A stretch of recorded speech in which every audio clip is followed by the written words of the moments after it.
Get your ears wrapped around the Golden State Media Concepts Basketball Podcast. All the scoop you need to know, from college basketball to the NBA and even March Madness. News of your rising stars, topics on and off the hardwood. This is the Golden State Media Concepts Basketball Podcast.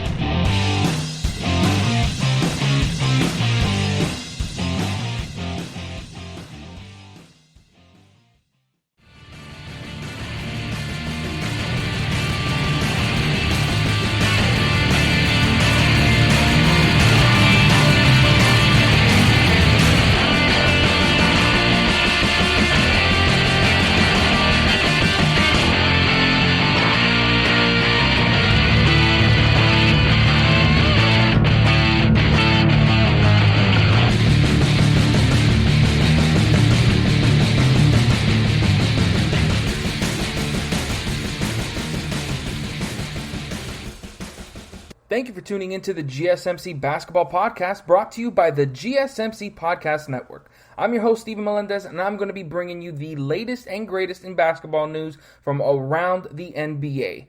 Welcome back, everyone, to your favorite basketball podcast.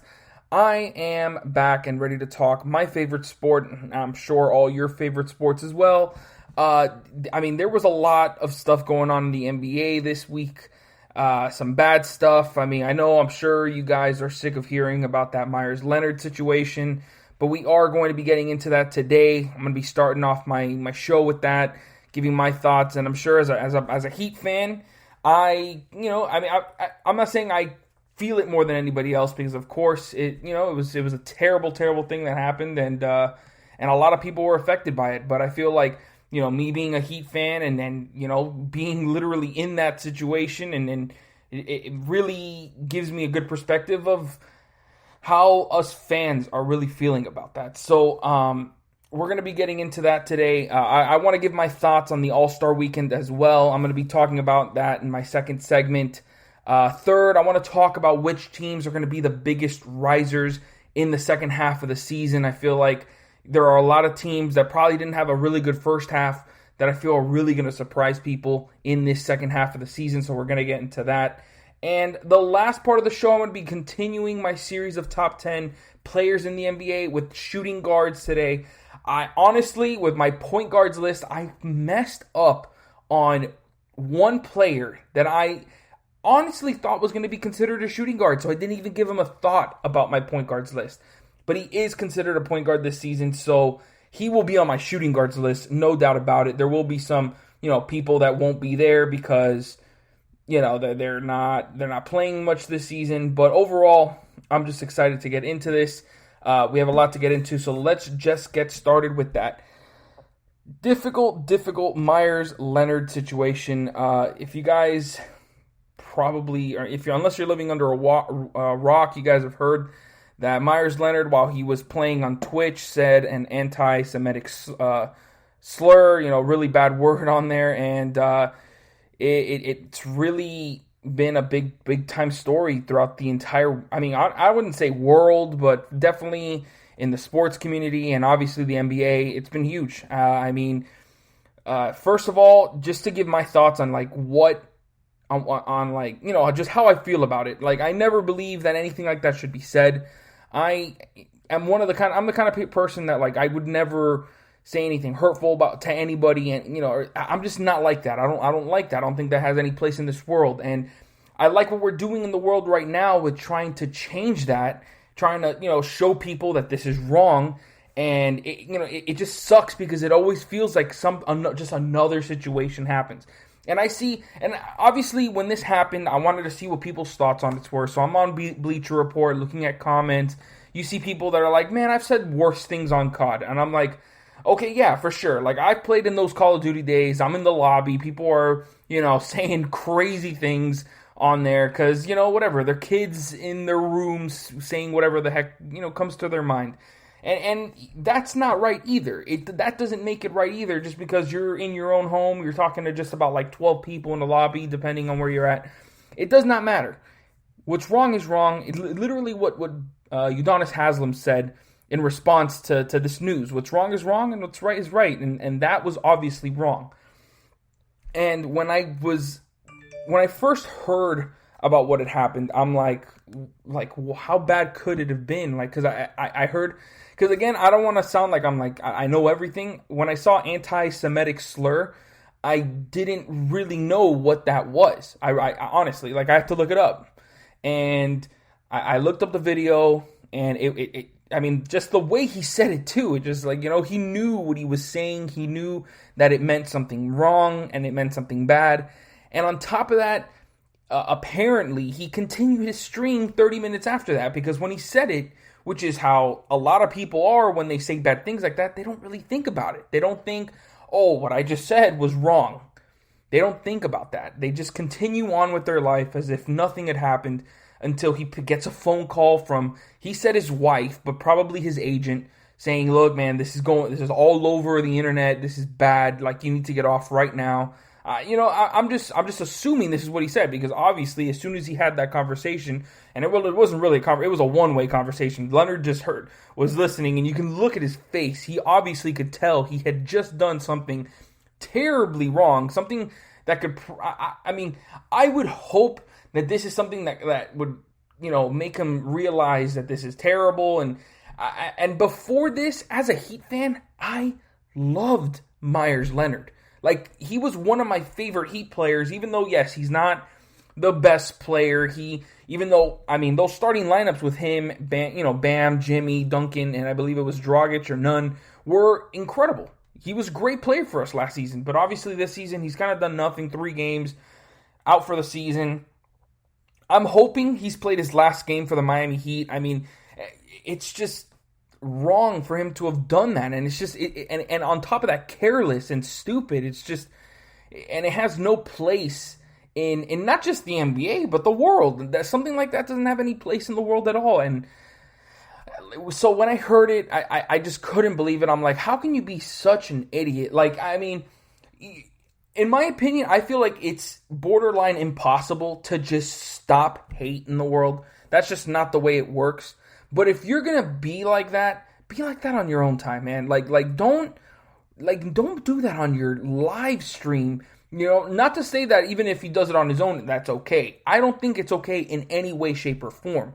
But don't bring that out to the public when you're someone that people look up to. Like little kids, you know what I'm saying? Like, obviously Meyers Leonard is not a superstar in the NBA, but still, like, people who watch his stream are thinking like, man, I wish I could be an NBA player and then be at this point in my career where I can just, just play video games and just, how kids think, it's just the way it is.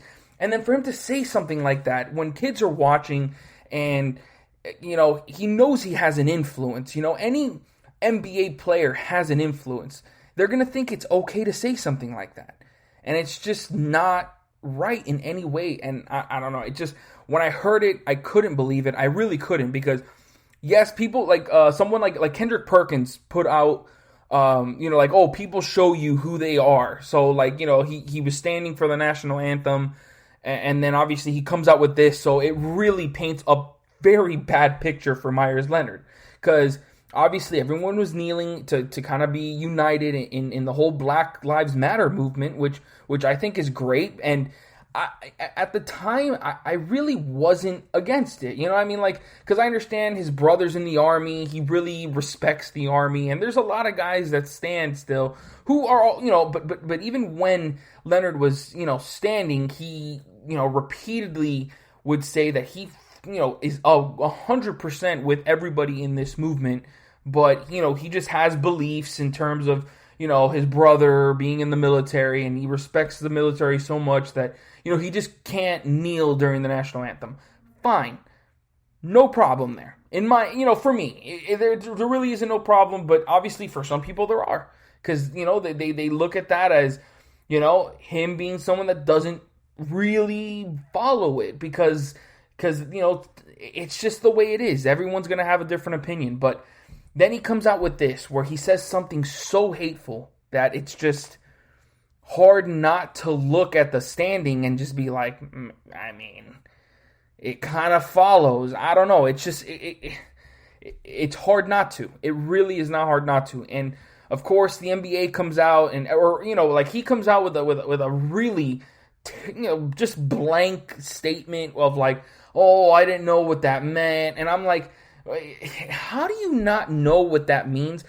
I did not know what that means, but at the same time, that word's not even in my vocabulary. Literally when I heard that word, I was like, what is that? Like it sounds bad, it sounds, like, oh, okay, yeah, that sounds like a bad slur. Like it can obviously be, used to make, to hurt somebody, but I had no idea what it was. So I looked it up, and obviously it was it's a bad word to reference to Jewish people and all that. And, so when I found that out, I was like, if there's no way that you don't know what that word means when you say it in such a hurtful way, like, because someone was sniping him and he's like, don't snipe me, and then like, obviously he said the word followed by some other expletives. Obviously I can't say it here, but so he knew exactly the word he was saying. He knew what he was saying was something that was a bad word. So for him to come out and say something like that, it's like, and it's funny because like I was looking at some other podcasts about people like, oh, what is he going to come out with now? Is he going to come out and say he doesn't know what it means? Like he's sorry and all that? And I was like, I mean, I don't know what he's got. He better come out with something like incredible, because this is a really bad situation for him. And he comes out with that statement. I was just like, it felt like, it literally felt like someone had written it for him. Honestly, that's how it felt. It felt like such a basic apology that it's like that he doesn't really know what he did. And that's even worse. So then the Heat come out with a statement, saying that they don't, obviously there's no place for that. They don't, agree with any kind of hate speech. And it's super disappointing that it came from a Heat player specifically. Obviously, they would never agree with anything from any other player. But obviously, for the fact that it came from a Heat player, where they, have this Heat culture and they're always, Mickey Harrison and their family are always kind of donating to causes, and they're always on top of things like that. Like the Heat are such a well-run organization, so for this to happen within their organization, it obviously is super disappointing. And then on that note, I told you that bad word that he said was towards Jewish people. What do you know that the owner of the Miami Heat is Jewish? Mickey Harrison and his family are Jewish. So it literally, I don't know, like, and I also heard people like, because when I was rewatching that video a couple times to really understand what in the world, came under him to say that, and I agree with people that he paused to really think about what he was gonna say there, and he came up with that word, and it's like, how can you come up with that word knowing that you're saying it to try to be mean to someone else and not know what it means? That's absolute, just ridiculous. It's ridiculous. And I kind of, in a way, with all this happening, I've kind of lost my respect for Meyers Leonard. Sure, he's going to now do all this PR stuff of, I'm going to reach out to Jewish communities to try to find out, how hurtful this really was. Julian Edelman, another Jewish guy, a Jewish player, says he wants to reach out to Leonard to try to make him understand what it is that he did. And it just kind of feels all like a publicity stunt, just a PR move to try to recover his face, and it just, I don't like it at all. I feel like he shouldn't play in the NBA. I don't know. And I know people are going to look at this as like an overreaction, but it's just, it's that he knows what he was doing. He knows what he was doing, and it's impossible to say otherwise. It really is. And then people are going to, but then I also see people that are like, who cares? Like, like this whole thing with Jeremy Lin came out, and that was kind of swept under the rug, and it really wasn't. Like, the NBA, like, people have made statements about that and know that that's unacceptable as well.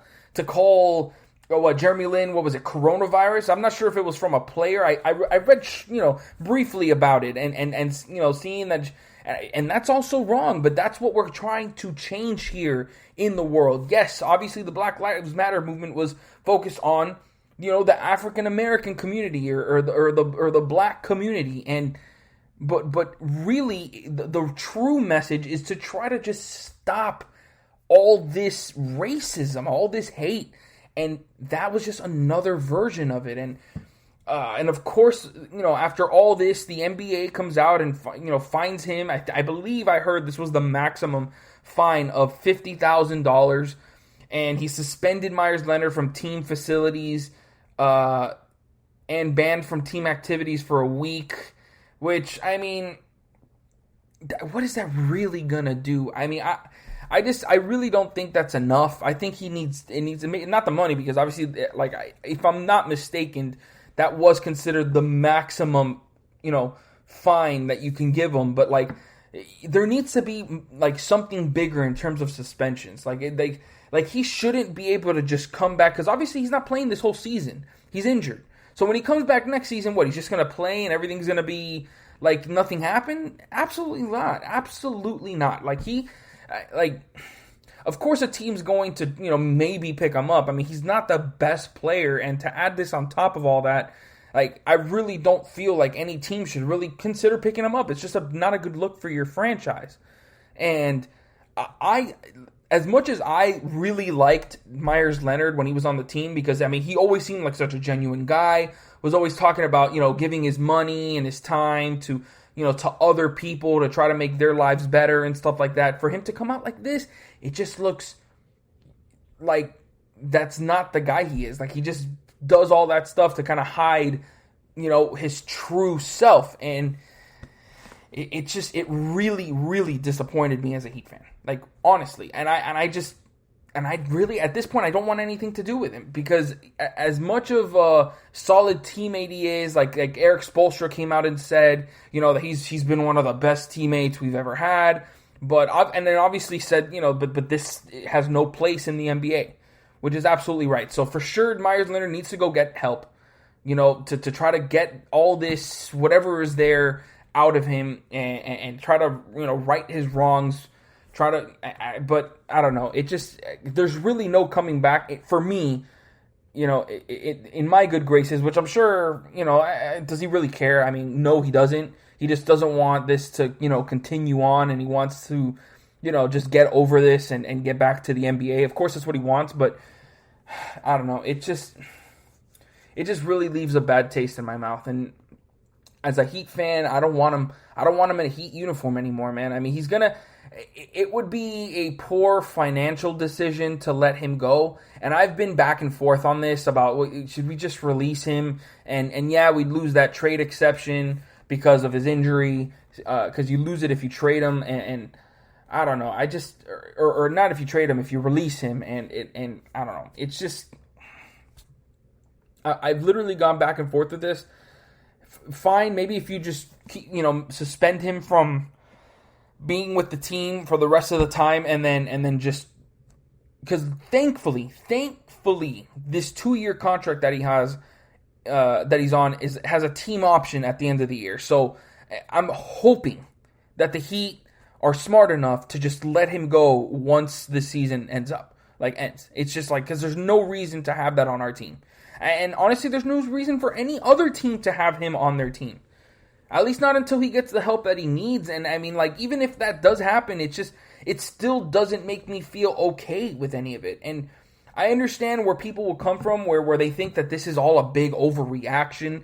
A guy says a bad word and, people are now striking down on him. But it's like, when you're, a player in the NBA, everything that's going on. I mean, it's literally all around you. And then you come out and you think, you could literally just say bad words. You could say all the bad words in the world you want. I mean, you're still probably going to end up, on a video of people making fun of you or a meme or something, but at least you won't have all this on top of you, because why in God's green earth would you think about saying something racist on live stream? Like, just why? Why? It doesn't make any sense. With all this happening, it's the dumbest thing I could have thought of someone doing, and he had way too much free time, clearly. He even lost his gaming sponsorship immediately. As soon as the news came out, he lost his sponsorship.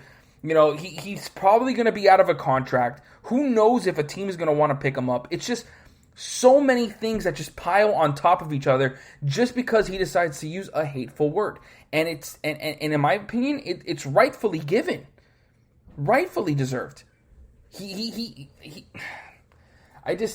really puts me in a really tough spot because it's just, it happened. It's a person from my team and a person that I thought I knew who he was. I mean, of course, I'm just a fan, so I only see him on TV, see what he says on interviews, which, of course, any guy can just fake what they say on interviews and then act like someone totally different, away from the public eye. But at the same time, it's just, I honestly thought I knew the type of person that Meyers Leonard was.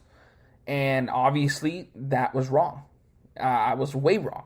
He's a guy that comes up with stuff like that, and then comes out with a statement that, with such a bland, plain statement, trying to apologize about something he did, and then trying to make excuses about not knowing what the word was. It's like, dude, just, like, obviously you have to come out with a statement, but like, to say you don't know what the word was, when you come up with a word with, I'm sure a lot, I mean, I'm not saying, I'm one of the people that didn't know what that word was, but I guarantee you I'm not the only one. I'm sure plenty of people, when they heard that word, was like, what is that? Like, what was he trying, who is that against? Like, I don't know.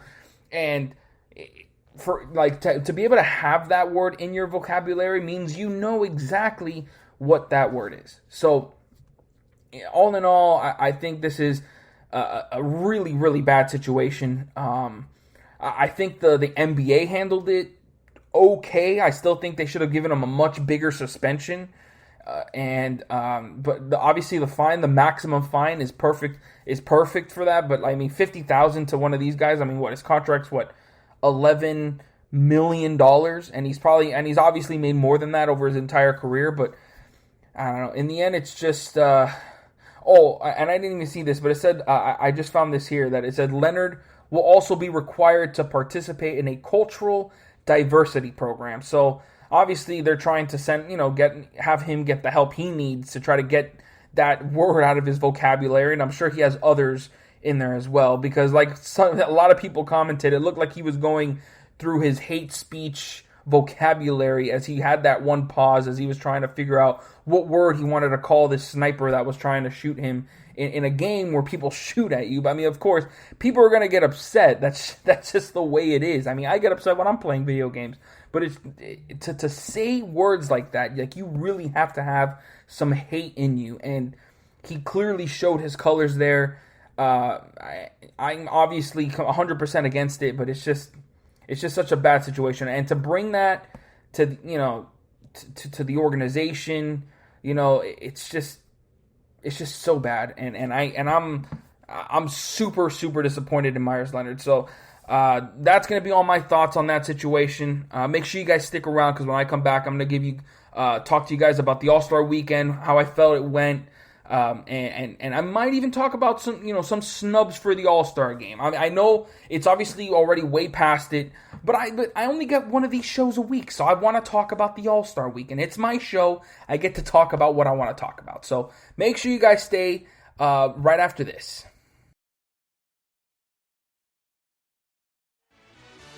Are you looking for the very best NFL and college football podcast? Then check out the GSMC Football Podcast. Get the latest football news both on and off the field. From the NFL Draft to trades to the rumor mill to the NFL Combines, they got you covered. That's GSMCpodcast.com/football-podcast. Get updates on college rivalries, game day insights, and much, much more. It's football talk the way you want it. This show eats, sleeps, and breathes football. Don't forget to like them on Facebook and follow them on Twitter. Visit gsmcpodcast.com for more info.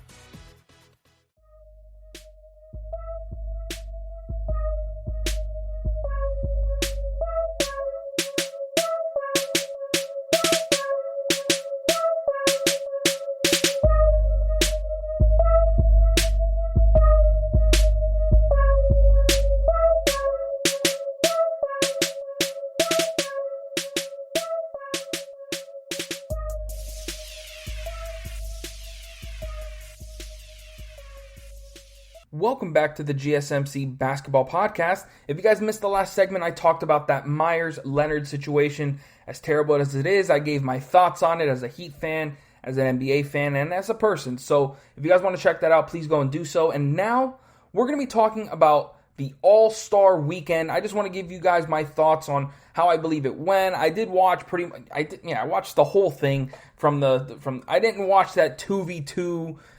So I didn't watch that game. I'm not really big on music. I mean, I listen to music, but I'm not really big on like artists and stuff like that. So I didn't really have any interest in that.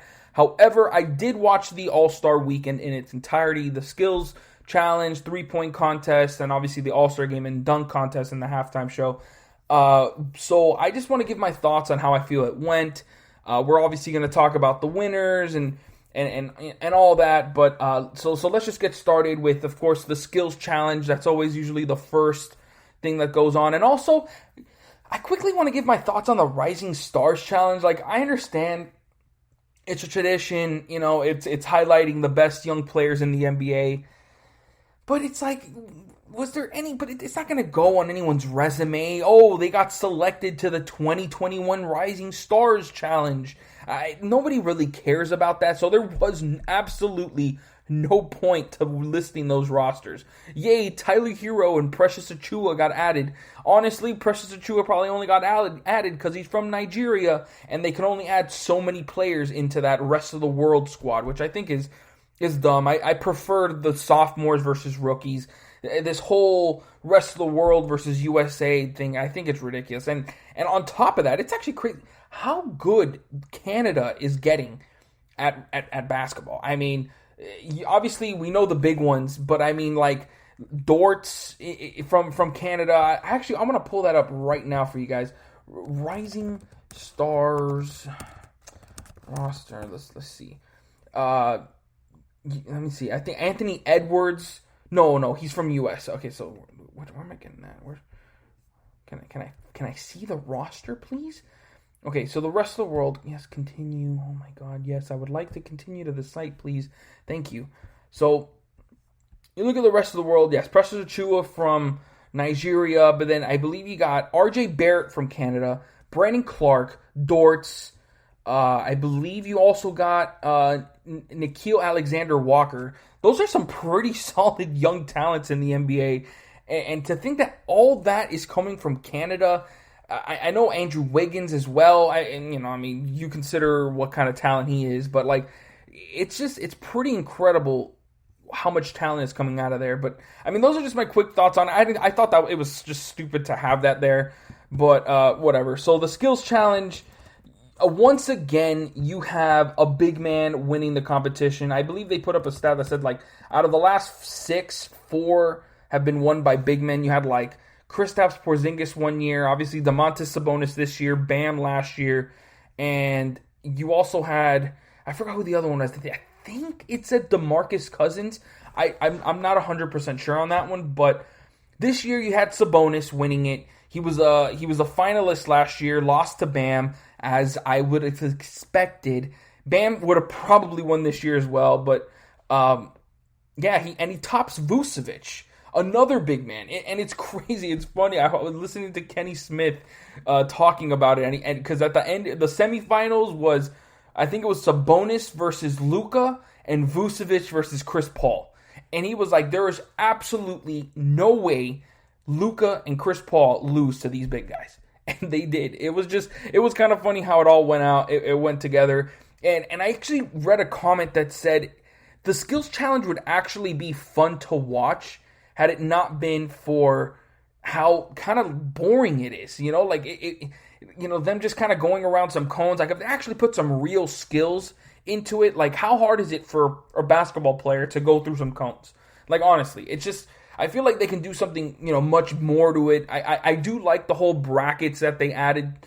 I just, instead of the whole timer, because that's how they had it before. Like when D Wade won it one year, it was all on time, which maybe even then, guys went faster because they had to beat certain times. But I do enjoy the whole bracket system of the skills challenge. It adds a little more to it. I definitely like it that way. But you could add something more. Like I like the passes. I like the fact that they got to shoot 3-pointers. But like, I don't know. Maybe I'm thinking too much about it. But I definitely feel like it would be much more entertaining if there was some more actual skill involved in the skills challenge. So I don't know. In the end, with Sabonis winning it, I'm cool with it. I like big men winning it. And actually, correction on my part, it was not DeMarcus Cousins. It was Karl Anthony Towns who was the other big man to win this challenge. I was all in like the past 6 years. 4 big men have won it, and those are the only 4 big men to have won this competition. So, I definitely enjoy all that's happening here. I like adding all the big men to it because that is the way this NBA is going. A lot of big men are now having to, change with the games, and you get a lot of big men in this NBA that have, skills like guards, and Sabonis is one of those, and it's a well-deserved victory for him, and you can tell how much it meant to him when he won it.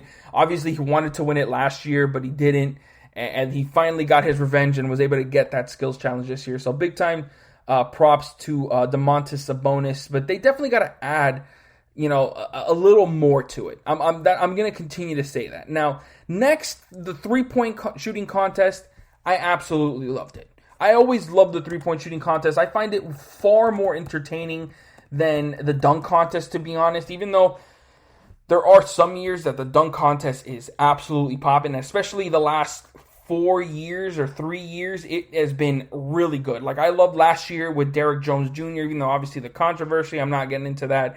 It was just a fun competition. Obviously, the Zach Levine, Aaron Gordon competition was huge, and it's been fun watching the dunk contest over the last few years. But this year, I should say, it was a 3-point contest for me. For Steph Curry to just come out of, not out of nowhere, but to step up. It was so funny what Reggie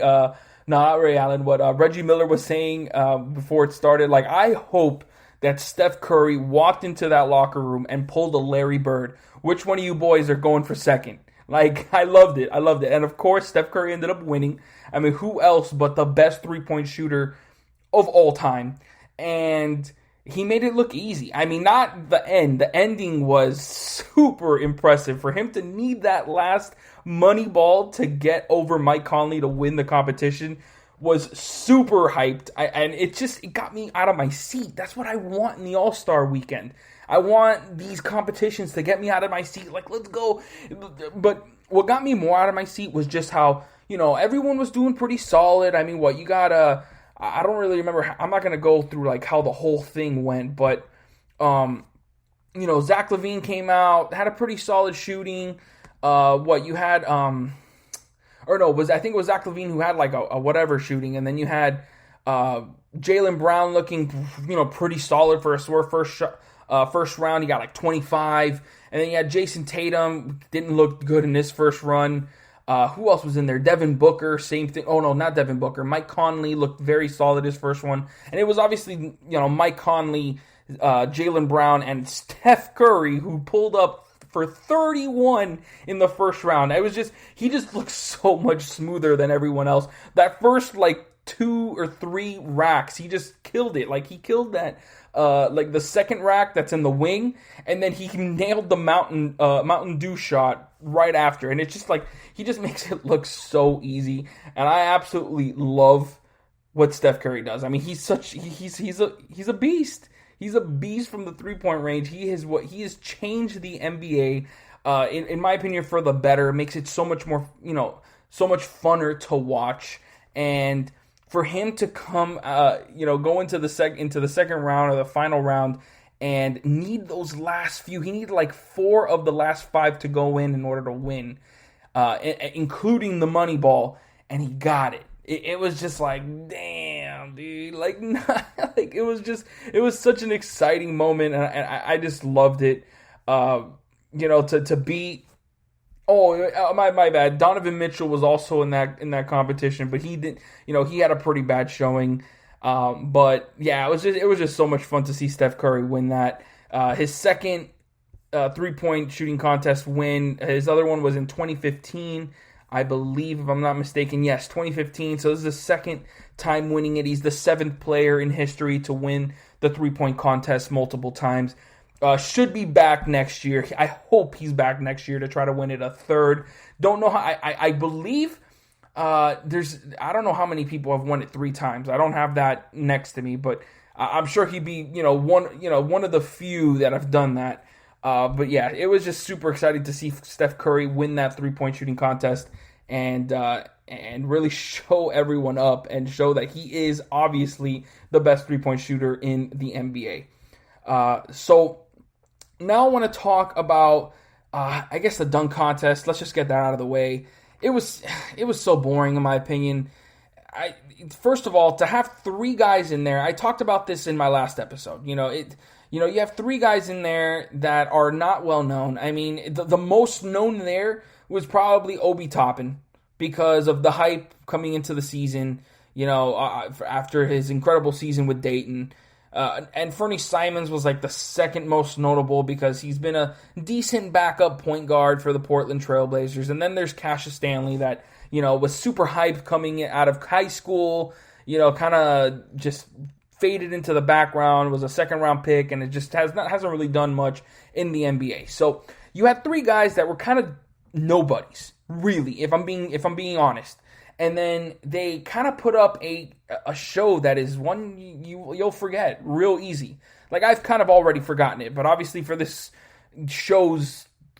case of this show, I have to, rethink about it. And honestly, it was just so boring to me. It's just like there was nothing keeping me up to watch that. Like I was hoping one of these guys who, yes, they're all high flyers. I mean, yes, I like that dunk, the first dunk from Cassius Stanley, but I understand that it just voters fatigue, even though a lot of these guys were newer, but I do love that they have all former slam dunk champions on that panel.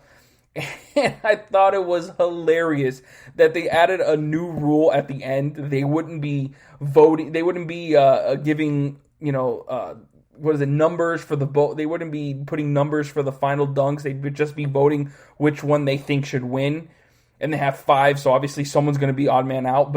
And they called it the D Wade rule. Like, I thought that was hilarious. If you guys don't know already, D Wade's my favorite player of all time. Obviously, me being a Heat fan, I lived through that whole D Wade era, so it's hard not to be.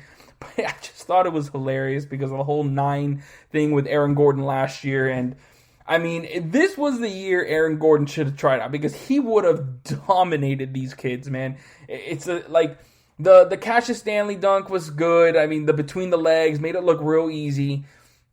Then you had Finney Simons kind of catch the ball that was, on that mini hoop that was like about 12 feet up. He barely got it. He got it with his fingertips and then didn't really slam it. He just kind of guided the ball into the rim.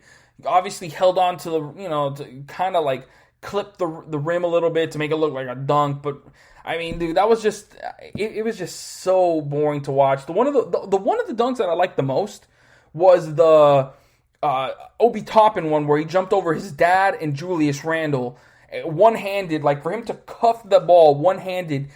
And I understand having his hand on Julius Randle's shoulder kind of negates it a little bit, kind of like loses its flair. If you could have just completely cleared him, that would have been ridiculous. Like for him to just one-handed windmill that ball right into the hoop, I thought that was the best dunk of the entire competition.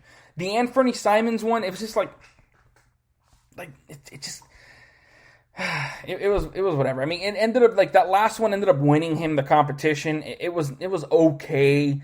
This is going to go down in my opinion as one of the worst ones in recent memory. for one of the worst in history, probably. But like, I don't know. There was barely nothing to watch there. It was just like, all right, let's get this over with. I want to watch the rest of the All-Star game.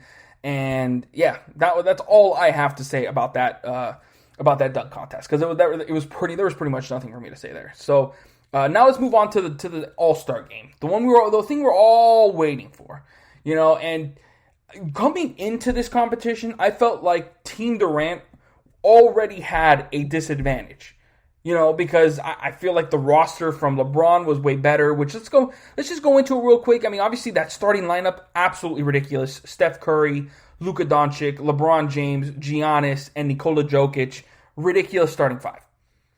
Ridiculous. And then the fact that off the bench, he had guys like Damian Lillard off the bench, Chris Paul, Gobert, Jalen Brown, Paul George, and Domantas Sabonis.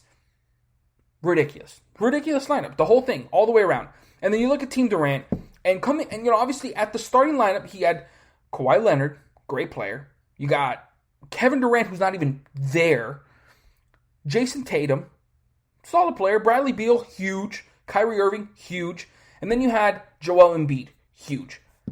But what happened? Joel Embiid and then Ben Simmons, who was also on the bench of Team Durant, get contact tracing from the whole Barber situation, so they weren't even going to be able to play in the game. Without Durant, so this team would have looked so much better. And then obviously having James Harden off the bench, solid. That obviously lifts this roster up big time. But then they had a bunch of those, Nikola Vucevic, which he's a good player in the NBA, but he's not gonna light up an All-Star game. Julius Randle, solid player, not going to light up the All-Star game. I like Zach Levine. Conley, another one, not going to light up the All-Star game. Donovan Mitchell, another solid player, but again, he's kind of just there. And then obviously you had Zion Williamson, which I liked, but he got inserted into the starting lineup because Embiid wasn't there. But with so many of those players out, it seemed impossible for Team Durant to really win this game, and it looked exactly like I thought. Team LeBron came out firing on all cylinders. I mean, to have Curry and Damian Lillard on the same team, it's just ridiculous. GM LeBron James strikes once again, and on top of that, I'm sure you guys have seen this, but now he's 4-0 since they changed his whole format to drafting, and LeBron James has not lost a single game since this whole new format, because he's obviously always been the leader in votes, and obviously that makes him the captain of these teams, and he picks ballers, man. He picks ballers, and Giannis Antetokounmpo had a great game. 16 for 16, he went, and it wasn't all dunks. Yes, he had 3 3-pointers. 2 of them were bankers, so it was like he risked his 100% field goal percentage for that.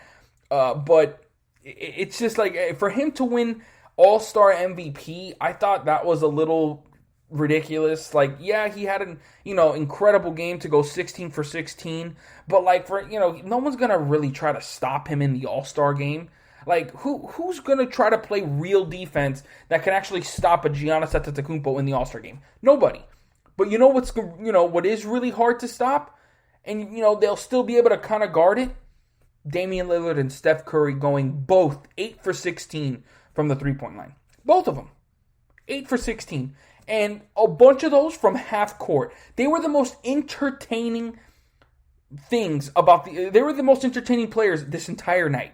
Just going one after the other, and then, of course, Damian Lillard ending the game on a half-court three-pointer. It's just, one of them absolutely should have won this All-Star game. Maybe you should say Steph Curry, because, Damian Lillard only had 2 rebounds, 1 assist, no steals, no blocks. So he just put up points. But Steph Curry had 28 points, 2 steals, 4 rebounds, 4 assists. Like, he put up numbers. I feel like one of them should have won it 100%, because they were the reason I was watching it. Like, it was just so fun to watch them just pull up from 50 and just nail it like nothing. They absolutely were the fun of the game. They were the fun of the game. And I'm not surprised. Like I said, that Team LeBron blew them out. I'm sure you're looking at these, those charities that they were donating to. You could see the memes of all the kids kind of looking at Team Durant like, really, bro, really, because they were not showing up at all. I feel like they got outscored every single quarter. Except for the fourth. They came back. They got 25 points in the fourth, but Team LeBron got the 24 first. Like, you look at that, how much they had to score in order to beat them. Like, they still lost by 20, and they outscored Team LeBron in the fourth quarter. It was just really, really funny to see Team Durant just get obliterated. But it's like, it's obvious. I mean, to not have, one of the best bigs in the league, not have Durant, because obviously he's been injured for a while now, and to not have Ben Simmons, it's just like that. Those are big pieces of an all-star team. And for them not to be there, it kind of made the game kind of boring, in terms of competitiveness. But, you still had some exciting moments with Steph Curry, Damian Lillard, and that's what you want in an all-star weekend. You want in an all-star game, you want excitement. I would love competition like you saw last year. That was one of the best all-star games I have ever seen, with how it was going back and forth. And I do like the whole format of, each team that wins the quarter donates to, their HBCU. And for Team Durant to not win a single one, it kind of hurts the other HBCU. I'm not going to lie, but still, it was just exciting to see Steph Curry and Damian Lillard do their things. You get Giannis Antetokounmpo as MVP, add to his resume, whatever. But I was just really excited to see that. So that's wrapping it up for my thoughts on the All-Star Weekend. I hope you guys enjoyed, but make sure you guys stick around, because when I come back, I'm going to be talking about which teams are going to be the biggest risers in the second half of the season, right after this. Tired of searching the vast jungle of podcasts? Now listen close and hear this out. There's a podcast network that covers just about everything that you've been searching. Hey! The Golden State Media Concepts Podcast Network is here. Nothing less than a podcast bliss with endless hours of podcast coverage. From news, sports, music, fashion, cooking, entertainment, fantasy, football, and so much more. So stop lurking around and go straight out to the Golden State Media Concepts Podcast Network. Guaranteed to fill that podcast itch. Whatever it may be. Visit us at www.gsmcpodcast.com. Follow us on Facebook and Twitter, and download us on iTunes, SoundCloud, and Google Play.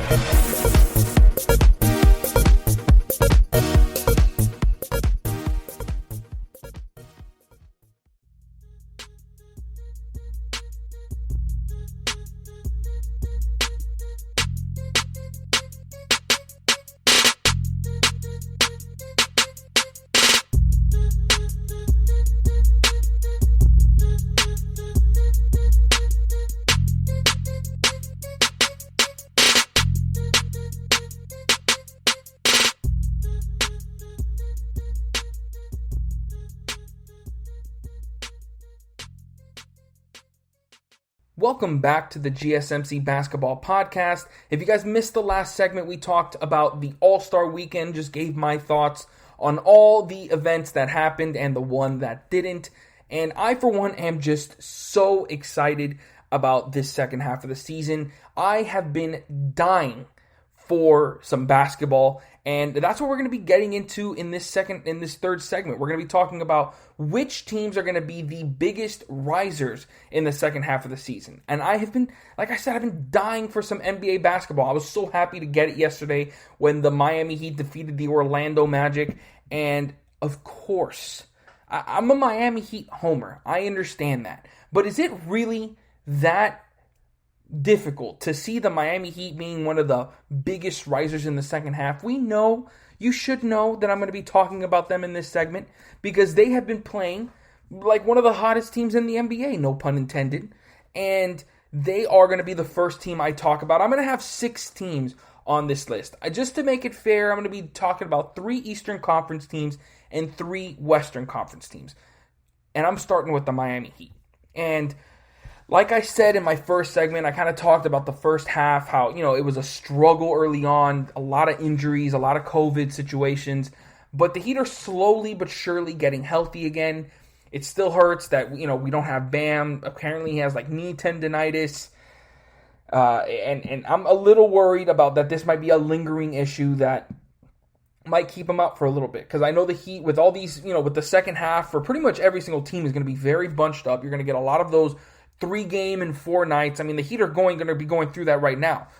I'm currently talking about this today, but the Heat tonight play the Chicago Bulls. They played last night, and then they have one day off before playing Orlando once again. So there's going to be a lot of that for every single team. So it's going to be a lot of games being played, a lot of back-to-backs, and it's going to take a lot out on these players. So I understand the Heat wanting to be a little bit cautious with their second-best player, and rightfully so. But just talking about this Heat team, they have been one of the best defensive teams this season. Right now, they rank 8th in defensive rating at a 109.9. Obviously, the offense is the biggest issue, which is crazy because, like I said in my last segment, last season was the complete opposite. It was their offense was amazing. Their defense had issues. Now it's their defense, and they can't seem to get them both working at the same time.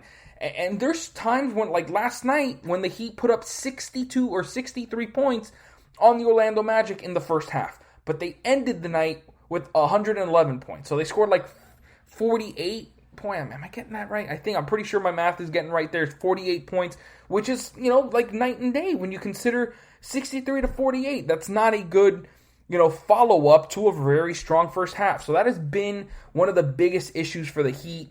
But it's defense that really wins you games. And I saw a stat recently on Twitter that said that over the past 15 games, the Miami Heat have the best defensive rating in the entire NBA. And that is super impressive. I mean, yes, you got Jimmy Butler back, and that's obviously going to help a ton. But you got guys like Kendrick Nunn that's making leaps and bounds on the defensive end. I even say that Duncan Robinson has also made big-time strides on that end. Obviously, you got Bam Adebayo, an all-defensive team a guy. And just overall, this team certainly has the personnel to play defense. There's a couple guys on this team I'm a little skeptical on that end about, like Kelly Olynyk, Goran Dragic, Tyler Hero, and obviously Duncan Robinson as well. But like I said, Duncan Robinson, compared to last season, is much better on the defensive end. Kendrick Nunn is no longer, in my opinion, a liability on that end. Kelly Olynyk, he's a smart team defender. He'll make the right rotations, but he's so unathletic that he gets beat off the dribble pretty much every time. Like when he makes those runs out at the 3-point guys to get him off the line, they just run right by him like it's nothing. And it's just, that's kind of been the issue with the Heat, where there's sometimes where they can't stop anybody. But overall, this team has been a very solid defensive team. And when I looked, I was looking at the strongest or the hardest strengths of schedule left, the Heat have the 7th easiest schedule left for the season. 7th easiest. They had one of the hardest schedules in the first half. They still were able to get to at least 500 after all those ups and downs in the first half of the season. And now they start off the second half 1-0. Obviously, we got to see what happens tonight with Chicago and with the next night with Orlando. 2 very winnable games for the Heat. But I just feel like they are a team that's on the rise. If they can finally get 100% healthy, get guys like Avery Bradley back, bring back, obviously, Bam Adebayo being a huge piece for this team. He does so many things well for them. And then obviously have Jimmy Butler, the man, just playing big-time minutes. And he has been a borderline MVP candidate. If it wasn't for his missed games, he would be one of the top candidates for an MVP this season because of what he has done to absolutely lift the Heat from their big hole that they had in the early parts of the season. Like, when he joined them, they were 6 or 7 games under 500. Or I think more than that. Whatever. It was really bad. But now for him to bring them back, they're 9-1 in their last 10 games. And they just got a slew of easy games. Yes, they have 2 games against the Suns. They still got to take on the Sixers, the Nets, the Lakers, the Bucks, throughout the rest of the season. And I'll tell you what, when I looked at their schedule, the final 4 of the last 5 games, This is actually 4 games in a row to end the season for them. They take on Boston twice in a row. Then they take on the Sixers. Then they take on the Nets.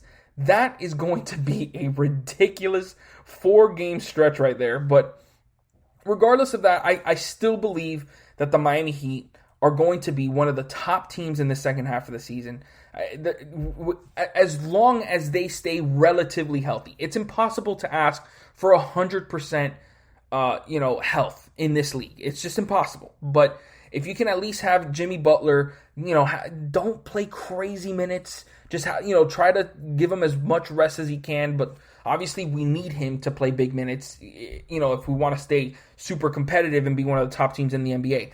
But the fact that we're already a 5th seed, I think they can get into that 4th seed. Obviously, there's another team on this list that I have that is right there with them. That's going to be a big time, riser this year as well, or at least in the second half. But I honestly believe that the Miami Heat, with their defense being this consistent, 15 games is not a small sample. That is a pretty large sample, and they took on some pretty good offensive teams throughout that stretch. Sacramento Kings have been pretty solid. I mean, they've been, inconsistent, but they've been a decent team. In some games, they can beat a lot of teams. Golden State, they took on Utah Jazz. Obviously, we know how that game went. That was a great Atlanta Hawks, pretty solid offensive team with Trae Young, and they shut down Trae Young for a lot of that 2-game series that they had there. And I just have a lot of high hopes for the Miami Heat, and I hope that they can hold on and just continue this second half of the season with a big stride and kind of get, by the end of the season, I'm hoping they can get near 10 games above 500. So that's what I'm expecting there. Next, we got a Western Conference team. I got the Dallas Mavericks.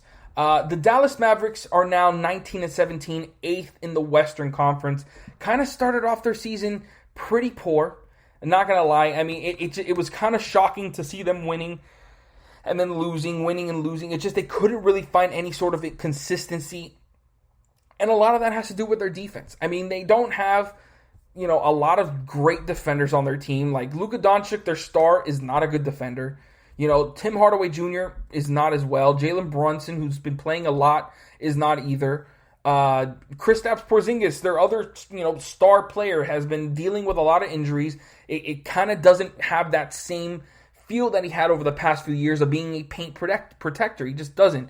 Probably their best defenders on this team, maybe you're looking Josh Richardson, maybe James Johnson. I mean, and that's kind of telling you a lot there. They really don't have much on that end. Like Luka Doncic literally leads this team in steals. Kristaps Porzingis leads the team in blocks with 1.5, but it's like you would expect so much more from him on that end. Like Luka Doncic nearly leads this team in rebounds. He leads them in nearly almost every single category. I mean, he is Luka Doncic, and he's a superstar in the game, but it's just they just need more from a lot of these other players on the defensive side of the ball. I would love to see a little more from someone like Donnie Finney-Smith. Like, I saw some big things from him last year, and he's kind of taken a bit of a dive, even though he's starting, like, he's been their starter for most of the season, but he's shooting just under 42% from the field, 34% from 3. Same thing from Josh Richardson. He's shooting 30% from 3 this season on 5.3 attempts. Like, that is garbage. Like, he is not a bad three-point shooter. You look at his career average, he averages just under 36% from 3. Last year, and it's kind of been taking a dive for a while. Like, obviously, when he was with Miami that first season, it was ridiculous. He came out as a rookie off the bench and was just lights out from 3-point range. Obviously, he got more volume the next season, so it went down to 33, but then he picked it up in his 24th age season to 38, to just under 38. Went back down to just under 36, then to 34 with the Philadelphia 76ers, and now this season, 30%, which is just god-awful. He needs to find that form again, and with a guy like Luka Doncic, like, he should be able to get some open shots, but Josh Richardson has been one of their more consistent, I guess I should say, like scorers, like regular scorers. Like, he is shooting 44% from the field, so at least he's, not allowing that 3-point percentage to kind of hurt the rest of his game. He's a great free throw shooter, 92%. But overall, like, this team certainly has the ability to to beat most teams because, you got Luka Doncic on your team. Like, you're going to win a lot of games because you have that guy. Most recent example was that game that they had against the Boston Celtics where he hit back-to-back threes to help them pull that game out. I mean, he's been a beast. But their defense needs to be on the forefront of this team. Kristaps Porzingis needs to go back to try to being that paint defender. And they certainly, like I said, have the talent to turn this around. And on top of that, they have one of the easiest schedules in the entire NBA. They have the third easiest of anybody. They got, 2 games left against Minnesota, 2 games against Detroit, a game against the Houston Rockets. So they got a lot of games left that they can easily win. And I certainly feel like there's a surge coming. Like, you're going to get the same thing from Luka Doncic. It's nearly impossible to ask him to do much more. Everyone else just needs to kind of come around and get those averages up a bit. Like, I feel like, the law of averages is going to work with this team, and they're going to, do a lot better in the second half of the season. So I certainly feel like the Dallas Mavericks are going to be that team that takes a rise here and moves a little bit. Like, I would not be surprised if they move closer to like 6th in the Western Conference. Because right now, like I said, they're 8th, just behind the San Antonio Spurs. There's kind of a bit of a distance between them and Denver and Portland. I don't think Portland are going to be able to hold on much. Like, yes, they're getting CJ McCollum back pretty soon. That should help a lot of things out there. Don't know how he's going to be coming back from that injury, because when he was playing, he was ridiculous. He was shooting like 26 points per game. He was averaging, and it was crazy. But like, I just have a strong feeling that the Dallas Mavericks are going to be one of the top teams in the NBA in the second half of the season. So just watch out for them. Third team on this list, I'm going to go with the Atlanta Hawks. Now, you're probably thinking, why in the world would you think the Atlanta Hawks are going to be a strong team in the second half of the season? Well, their defense has been poor. Their offense is what usually leads them through most of these games. But they have been dealing with a lot of injuries. Chris Dunn has been out, and he's expected to be out until, I believe it was like around the end of March. So they'll be getting him back this week, this month. DeAndre Hunter, who has taken big time strides since his rookie season last year, should be coming back this month as well. Cam Reddish should be coming back in about a week, I believe. And with those guys coming back, I mean, specifically Hunter and Chris Dunn, those are going to be big-time additions to this team's defense. Because I don't like what Rajon Rondo has brought to this team. Like, he's been a pretty big negative on this team. Like, you look, he's shooting under 40%, has 3.5 assists in his 15 minutes per game. Like, he's mainly come off the bench, and it's just been kind of just bland. Like, he hasn't really done much. I don't really feel much from his presence, which is kind of shocking. But you got DeAndre Hunter, a 17-point per game score to go along with what John Collins has done, what Trae Young obviously just kind of needs help around him to kind of open things up for him, because his shooting averages this season have been very, very poor. 43% from the field, 37.5% from three. Like for Trae Young, that's a down year. That's still solid. That's an average 3-point percentage, but it's still poor. But then you bring in a DeAndre Hunter who in his 18 games that he played, shooting 51% from the field, 36, almost 37% from three, 5 rebounds, has just been a solid outlet for them. Plus, he plays very, very good defense. So I just feel like that's going to go a ways for them. Chris Dunn hasn't even played for them this season. Hopefully he's able to come back from this injury playing well, and especially on the defensive end. Like, he doesn't need to focus much on the offensive end. They got plenty of guys that can do that on that end. They got Bogdan back, and obviously it's going to take him a while to kind of get into the rhythm. Same thing for Danilo Gallinari. Hopefully when Cam Reddish comes back, he can also be a big piece. But the offense is fine. They have 7 players averaging double figures this season. Huge numbers. A bunch of players can score on this team. So Chris Dunn comes in, just being that lockdown guard that comes off the bench, a spark plug that can just stop any of the best opposing guard on the other team. I feel like that's going to help this team's defense, in a big, big way. It can kind of hide Trae Young even more. And I feel like that's going to be the reason why the Hawks end up being one of the biggest risers this season. On top of the fact that they also have one of the easiest schedules left the rest of the season. They have the 8th easiest schedule for the rest of the season. So it's just, all those things combined just really make me feel like the Atlanta Hawks are really going to be taking a big-time surge in this second half and could possibly be making the playoffs for the first time in a long, long time. Next, I'm going to have the Denver Nuggets on this list. Now, not that the Denver Nuggets have been playing poor this season. They've been a very solid team. They're 21-15, 5th in the NBA after 5th in the NBA in the Western Conference, I should say. And after a very poor start, they've been pretty solid. Like offensively, clicking on all cylinders. And of course, a lot of that has to do with Nikola Jokic. The guy's been an absolute monster, one of the leaders for the MVP voting because he's got 27 points per game, 11 rebounds, and almost 9 assists per game. Ridiculous numbers. On top of averaging more than a steal and a half per game, impressive numbers from Nikola Jokic. Obviously, he's got his secondary score in Jamal Murray, averaging just under 22 points. Michael Porter Jr. averaging about 15. Could see a lot more from him, even though he is shooting 50% from the field. It's just like you wanted to see more in terms of like his on-ball ability, like to be able to, beat guys off the dribble.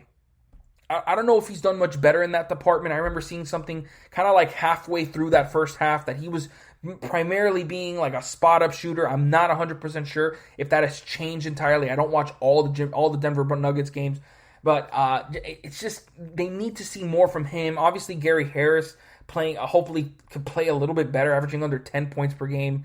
But they get a lot of stuff from multiple players. Monty Morris, Paul Millsap, Will Barton, all averaging over 10 points per game. JaMychal Green, another piece. Campazzo, the rookie from Italy, has been a decent player off the bench. Obviously he still makes those rookie mistakes, but they got some solid pieces. So obviously it always starts with Jokic and Murray. Those guys need to continue to play at a high level. You need to see a little bit more from Murray, especially because he's shooting on just under 40% from 3 on 6.6 three-pointers attempts a night. So, that's solid numbers, but you could certainly see something better from him. He needs to be shooting over 40% from the three-point line, probably even closer to 42, 43. He's got that ability. He showed it in the playoffs. He needs to show it here. And I just think with them also, this just seems to be a trend here, that the fact that they have the 4th easiest schedule the rest of the season. Well, they got 2 games left against the Rockets, 2 games against the Pistons, another one against Orlando, another against Minnesota. So they got some easy games coming up left in this season. And I just feel like with all that combined, Denver Nuggets are going to be one of those teams that really takes that next leap into one of the contenders in the Western Conference. Because at the moment, I said they're currently tied for 5th with Portland, behind obviously the top 2 teams in Utah and Phoenix that have been playing incredible this season. And I'm not going to maybe you guys have noticed this, but I'm not going to be talking about the teams that have been absolutely balling this season, because it's not hard to predict that Utah is going to continue to have an amazing season. They've been playing great. And on top of that, they got the easiest schedule left in the season, which is just bonkers. It's incredible for me to even think about. The fact that they have the easiest schedule left, and they already have the best record in the NBA. It's just ridiculous. And obviously, Phoenix Suns, I don't see any sort of slip there with Chris Paul, Devin Booker playing at a ridiculous level. And the Lakers and Clippers, once the Lakers get Anthony Davis back, they're going to be clicking on all cylinders again. Clippers are going to continue to be one of the top teams. But you're going to see Denver take that next leap and get into that top 5 and make it a 5-team, like all 5 of those teams can easily win the Western Conference. So even though obviously people are going to have either the Clippers or, most likely the Lakers as favorites, you cannot leave out Utah or Phoenix in that conversation with how well they've been playing this season. So I feel like Denver's going to be in that conversation and will be one of the top teams left in the season. Next, I want to talk about the Boston Celtics. At the moment, they're 19-18. They've been very, very inconsistent this season. Their defense has been, have had lulls this season. They're 21st in defensive rating. They're 12th in offensive rating, though, 113 points per game. But again, they've been very average. Their net rating is a plus 0.5. They've just slightly been better, throughout the season than I don't know how to explain it, but like, you know what I mean? Like it's just, they've just been right there at the middle, like very average. Obviously, Jalen Brown, Jason Tatum, the biggest pieces on this team. But they kind of hit a little bit of a wall leading into the end of the first half of the season. Like Jalen Brown was playing like an all-NBA type player. And if he continues and he takes that another step into the second half, he can still probably be that. But same thing for Jason Tatum. They both had some some inconsistent games throughout the end of the first half. They need those two guys to ball. Marcus Smart coming in is going to help out that defense in a huge way. So obviously not having him in the roster was going to be huge. But the biggest part is Kemba Walker. I think Kemba Walker is the key piece to what this team needs in order to take that next step. He is averaging 18 points per game, but that's on 39% shooting. 39. Marcus Smart is shooting 40%. That's also very bad. But the fact that he gives you so much on the defensive end kind of, it balances that out. And he's obviously going to help huge in that defensive rating. Not having Marcus Smart for much of the season certainly hurt that defensive rating. So that's why I also feel like they're going to be much better. And the fact that they also have one of the easiest schedules left in the season. They got I think it's the 9th easiest schedule. So they also got a really easy schedule left in the season. So I do feel like they are going to be able to make a jump and try to get closer to that top 3, because we know it's been Milwaukee, Brooklyn, and Philadelphia at the top of the Eastern Conference pretty much all season. I feel like Boston can get into that range and be one of those teams, along with the Heat, because obviously I have the Heat on this list as well, to kind of be right there with those 3. I don't think they're going to reach the top 3, but I feel like those 2 teams, the Heat and the Celtics, are going to separate themselves from the rest of that lower pack and be kind of like that next tier of teams in the Eastern Conference. And lastly, I want to talk about the Golden State Warriors. Now, we know that the Golden State Warriors go as Steph Curry takes them. Averaging 29 points per game, 6 assists, 5 rebounds, 1.3 steals, 40% shooting from the three-point line, because obviously on 11.6 three-pointers a night, I should say. It's just, he's been great. Amazing. They need help from their other guys. Kelly Oubre's kind of, has started playing a much better. Andrew Wiggins is still kind of a lost cause in my opinion. I feel like he doesn't bring a lot of positivity his defense has been a little bit better. I remember seeing a few games where he's finally starting to try on that end and be an actual positive impact on the defensive end. He's still got a ways to go, but he's making improvements. I'm happy with it. But they need to see more from those 2 guys.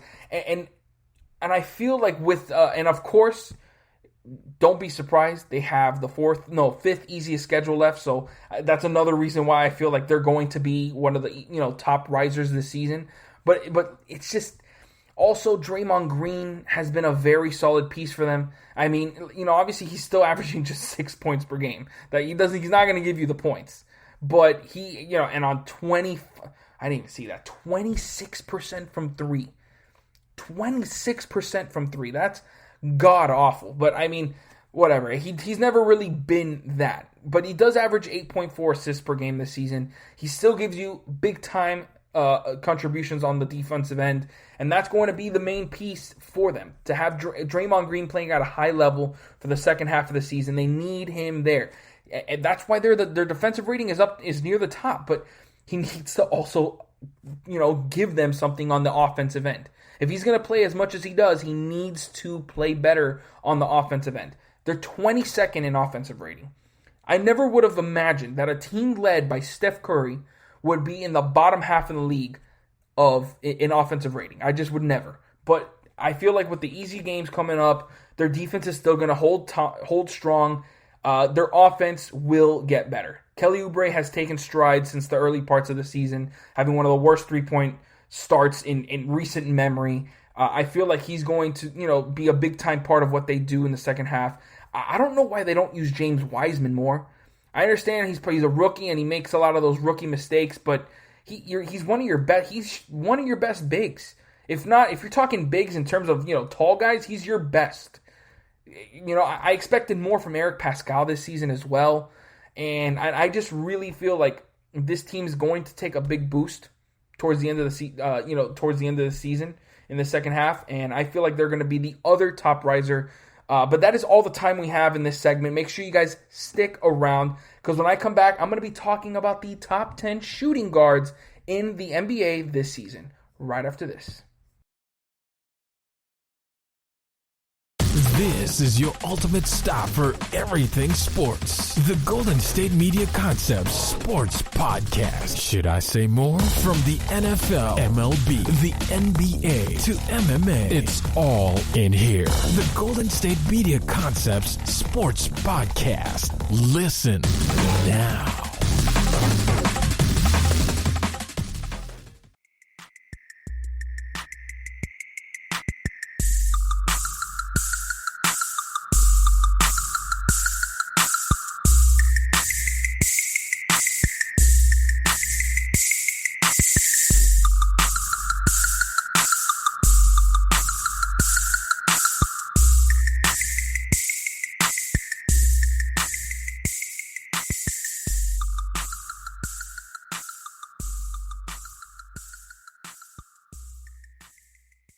Welcome back to the GSMC Basketball Podcast. If you missed the last segment, we talked about which teams were going to be the biggest risers in the second half of the season. So if you missed that, please go and check that out. But now we're going to be talking about the top 10 shooting guards in the NBA this season.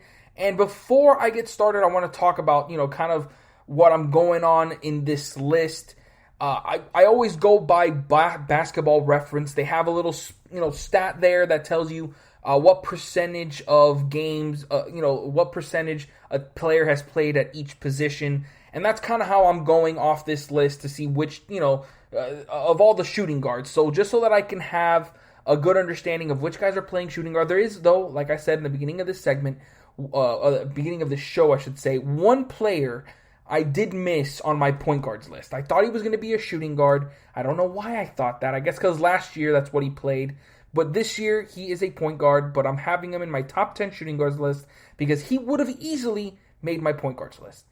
Maybe not easily. Maybe he would have been like 9th or 8th, maybe 10th. But still, he would have made the list, so he's making this one because he is in my top 10 shooting guards. So I also want to say that guys that have been, primarily injured this season, like Klay Thompson, who obviously hasn't played, but would obviously be easily a top 5 shooting guard in the league, maybe even top 3, because he is the best 3-and-D player possibly of all time, in my opinion. And obviously CJ McCollum is another one that comes in because he hasn't even played half the games this season. He's been out for most of the year, but he would also probably make this list because he is one of the best shooting guards, or has been one of the best shooting guards in the NBA for some time.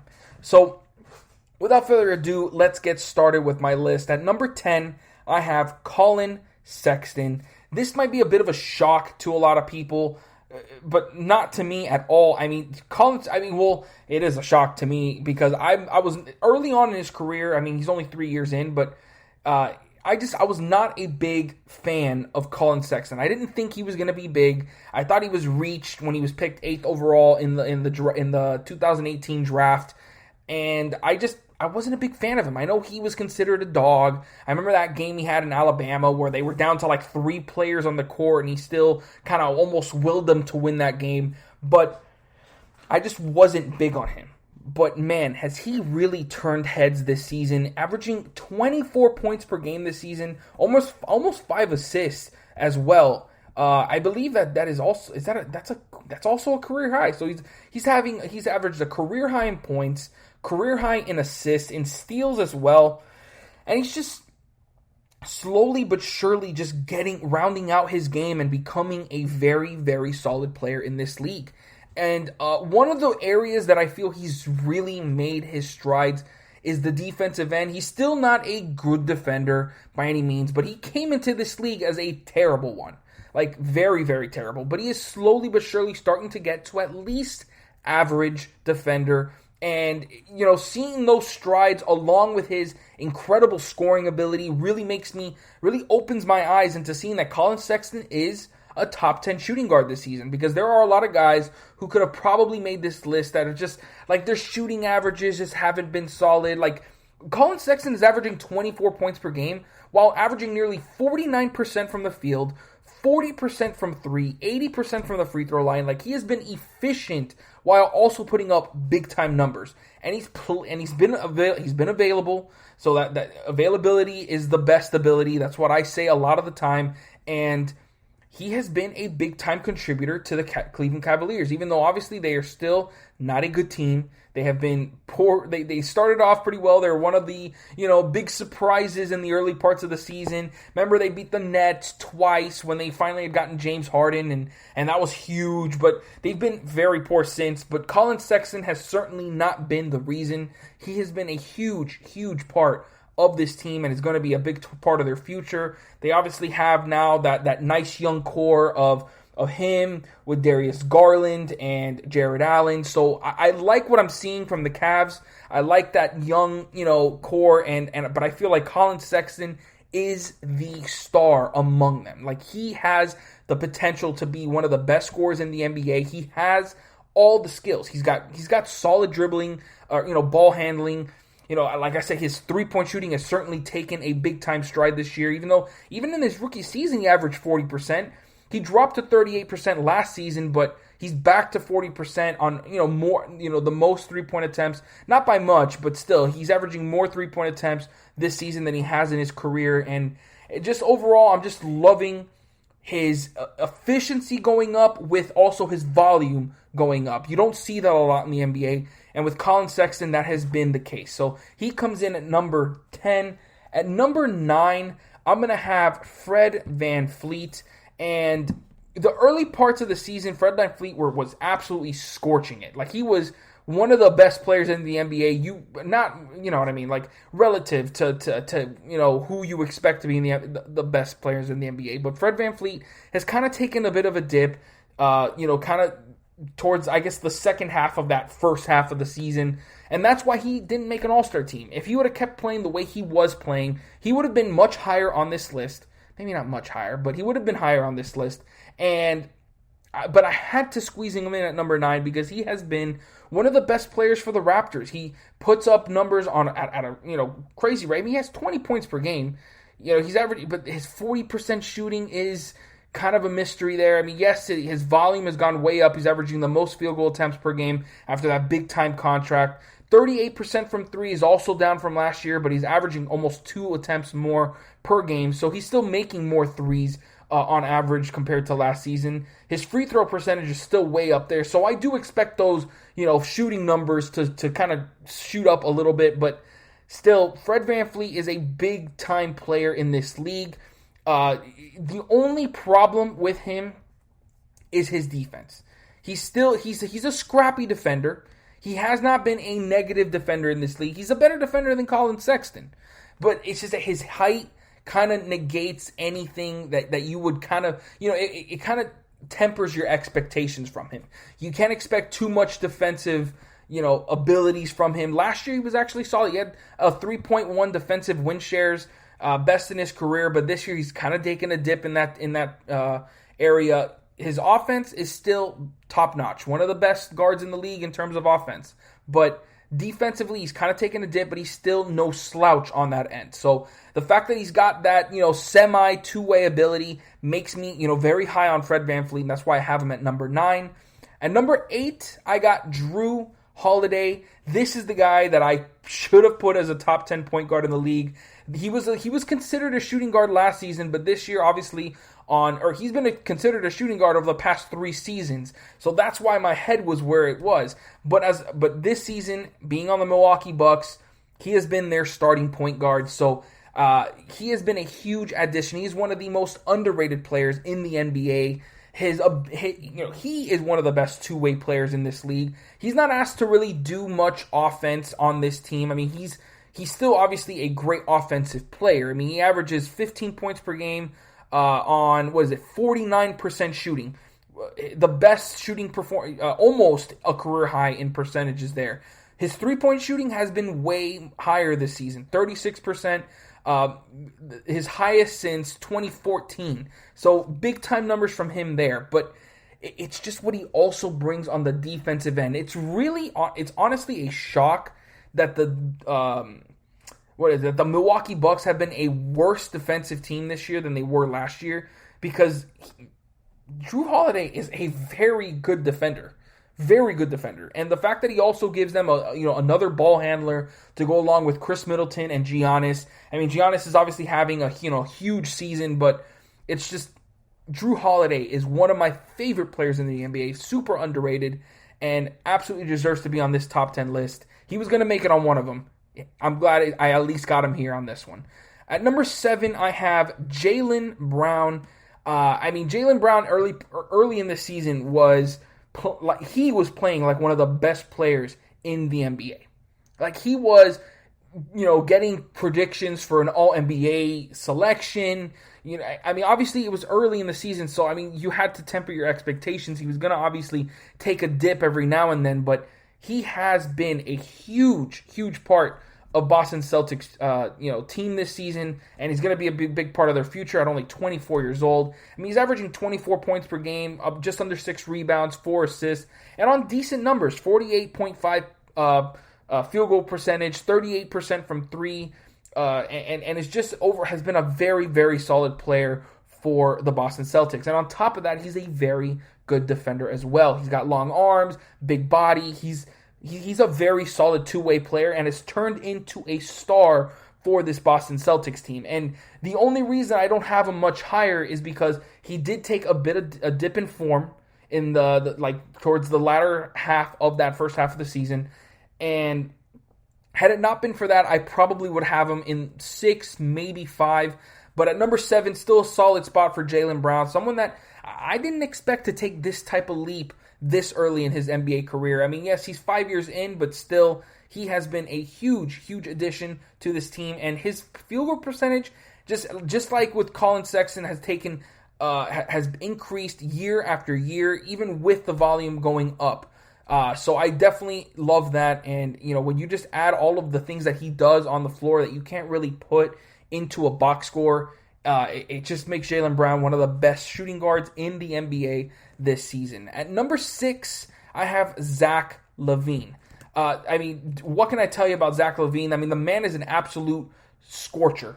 Like, the guy can shoot from pretty much anywhere, 28 points per game this season on 52% from the field, 43% from 3, 86% from the free throw line, nearly averaging a 50-40-90 season. Just absolutely incredible efficiency from Zach Levine, while also being one of the high volume shooters in the NBA, averaging nearly 20 field goal attempts per game. And the fact that this is by far the highest field goal percentage in his career. His highest before this was 46.7% from the field.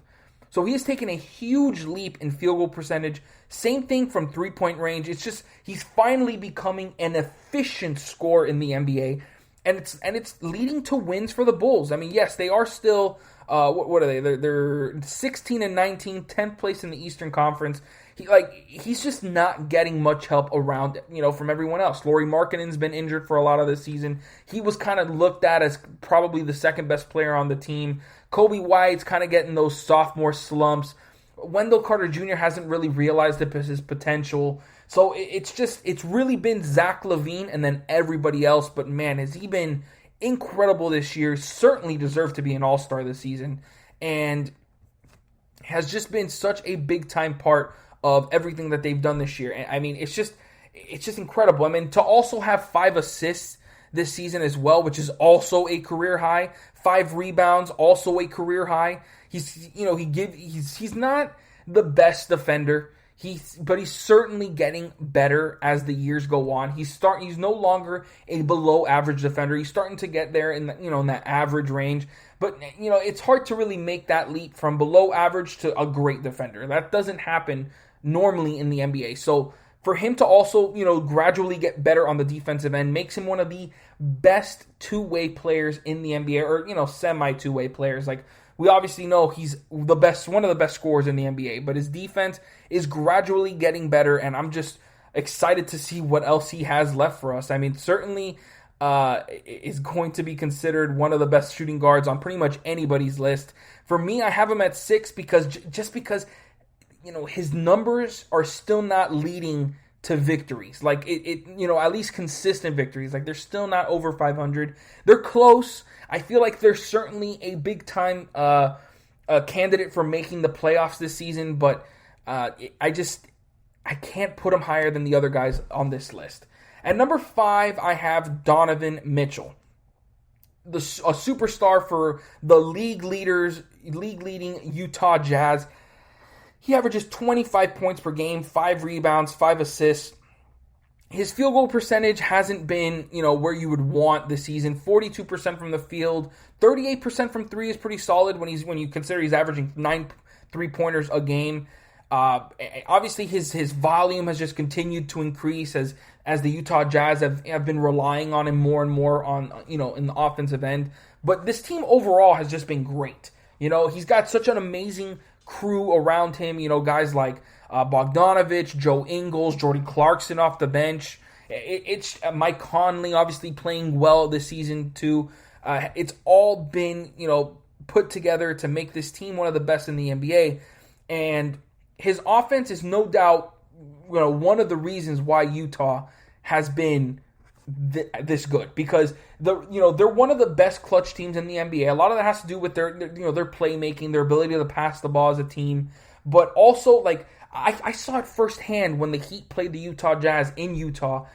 The first half in that game was very close. The Heat were keeping up with the Utah Jazz. I was very impressed by it, but then that second half, Donovan Mitchell absolutely blew us apart. I mean, the kid can just score at an enormous rate whenever he wants to.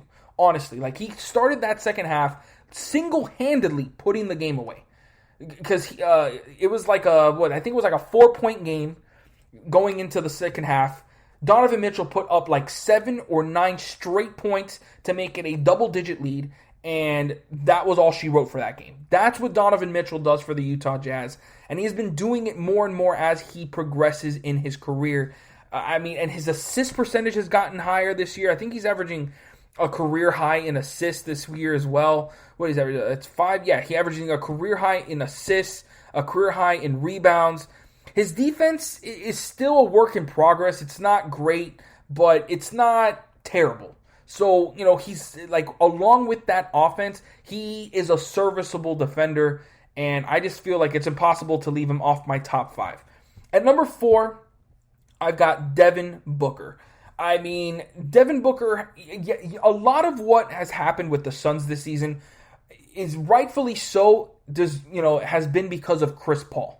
The man is an absolute leader of men. He's an incredible player. That's why I have him as a top 6 point guard this season. But Devin Booker has taken a huge leap this season, averaging 25 points per game on almost 50% shooting. His 3-point percentage is a little lower than a lot of people would expect, 37% from the field, but 85% free throw percentage and 4.5 assists, 3.7 rebounds. I mean, the man is doing it all for the Phoenix Suns, and he is their superstar. There is no doubt about it. His defense, kind of the same as Donovan Mitchell, is not great, but it's serviceable. He's an okay defender, but obviously for him, his bread and butter is his offense. It's what he gives every single night on the offensive end, and he is also one of the clutchest players in the NBA.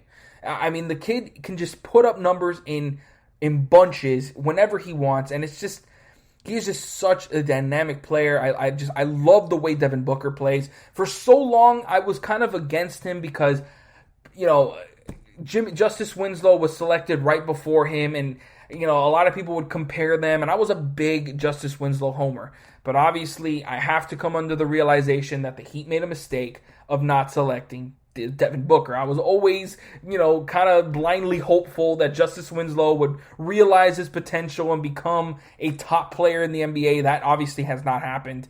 And Devin Booker has taken his, game to a whole other level. And even with his incredible volume, just continues to put up, more efficient numbers as his career has gone on. And that's, like I said, that's rare. That does not happen. Usually when the volume goes up, it's okay to see a lower field goal percentage. But he has continued to just get better looks, be smarter with the ball, and is leading the Phoenix Suns to a second best record in the Western Conference. Super impressive. Devin Booker deserves to be number 4. Now, at number 3, maybe a little controversial considering that I put like Zach Levine low, but Bradley Beal at number 3. Bradley Beal is the best scorer in the NBA right now. 32.5 points per game on 47.6% shooting. His three-point percentage has taken a dip, but that's because there's so much attention on him. He's shooting just under 33% from 3. That is not good, but the fact that he's still able to score 32.5 points per game just shows you that he has expanded his game to being more than just a three-point shooter. He can do it in multiple ways. But it just sucks that he is on such a bad team. He gets little to no help from the Washington Wizards. I mean, yes, they brought in Russell Westbrook, but he has been a net negative when he's on the floor, and it's just been kind of, the Bradley Beal show. And he is absolutely deserving of a top 3 place on the shooting guard list. He does so many good things. I mean, 4.7 assists per game. I'm not sure if that's a career high, but that is not. No, it's taken a dip from his 6 from last season. But his 5.4 rebounds is a career high. His defense is kind of getting back to what we were expecting early in his career. Like, he was considered a two-way, he was projected to be a two-way star. He is starting to get a little bit better than what, because he was kind of playing below average defense last season, and he's kind of gotten better this year, which I'm happy to see, but it's just incredible to see what he does on a nightly basis on the offensive end. It's just ridiculous. So Bradley Beal comes in at number 3. At number 2, this is going to be a huge surprise. It was a surprise to me, but I got Kawhi Leonard. Now, you're wondering for sure, Kawhi Leonard is a small forward. And I agree. Kawhi Leonard is absolutely a small forward. But when you go to Basketball Reference and go all the way down to the, which one is it? The play-by-play section. You go and look at the position estimate of his minutes per game. He has played 56% of his minutes at the shooting guard position. Obviously, that's because Paul George plays small forward. But I would have assumed that Paul George would be the shooting guard and Kawhi Leonard would be the small forward. But this season, Kawhi Leonard has played most of his minutes at shooting guard, so he makes it to my shooting guard list. And there's absolutely no way that I do not put Kawhi Leonard as the second best shooting guard in the NBA. It's weird to say it because I have him it's just ingrained in my mind that he is a small forward, but he's the second best shooting guard in the league. I mean, averaging 27 points per game, 6 rebounds, nearly 5 assists on 51% shooting, 40% from 3, 87.5 from the free throw line. Ridiculous efficiency with the volume he gets. It's not a career high in field goal percentage, but he had 52% when he was on the Spurs when he was shooting less than 10 field goal attempts per game. He's shooting nearly 19 this season and getting 51% from the field. Absolutely incredible efficiency. His rebounding is taking a little bit of a dip from last year. His assist percentage, though, has been very solid, and I'm very impressed with what I have seen from Kawhi Leonard. I mean, the guy is a superstar in the league. Obviously. I mean, we all know this, but it's just, the fact that he has kind of evolved his game. I mean, because before joining the Clippers, his highest assist percentage was just under 19. With the Clippers, last season, he had a 26% assist percentage, and then this season, 23.5% assist percentage. And, it's kind of showing that he's got more to his game than just being a solid shooter and a great defender. And the fact that he's got that two-way ability while also be able to get guys involved and just be such a, dynamic player, it's a no-brainer. Kawhi Leonard at number 2. And at number 1, I got James Harden. I mean, who else than James Harden would be the top shooter? I mean, he's been the top shooting guard in the NBA for the past, 6 seasons, probably. 6 seasons? Maybe the past 7 seasons. I mean, the guy's an absolute monster. I mean, I would consider him to be one of the best scorer in the NBA. But obviously now with the Brooklyn Nets, he's kind of transformed into more of a playmaker. Even though he's still averaging 25 points per game this season, but he's averaging 11 assists. I'm pretty sure that leads the league. 7.9 rebounds. I mean, the man is ridiculous. But to also do that on efficiency of 48% from the field, 39% from three, 86.5% from the free throw line. It's just incredible what this guy can do. Makes me feel so sad that the Heat didn't trade for him, even though I know that, you know, they asked for so much, but man, it's hard not to think that Harden is worth it. The guy is an absolute monster. He should absolutely be in the MVP conversation with what he has done with the Nets. And I mean, he's just ridiculous. He puts up numbers while also being like, people talk a lot of garbage about his defense, me included. I was one of them, but it cannot be denied that his defense has gotten slightly better. It's been serviceable throughout his career, and you know, obviously with the Houston Rockets, he wasn't really trying. He didn't want to be there. But now with the Nets, a newfound of, you know, a purpose, he's trying on defense again, and he's been a solid, serviceable defender. And the fact that he also is probably the best offensive player in the entire league just makes it no-brainer that James Harden is the best shooting guard in the NBA.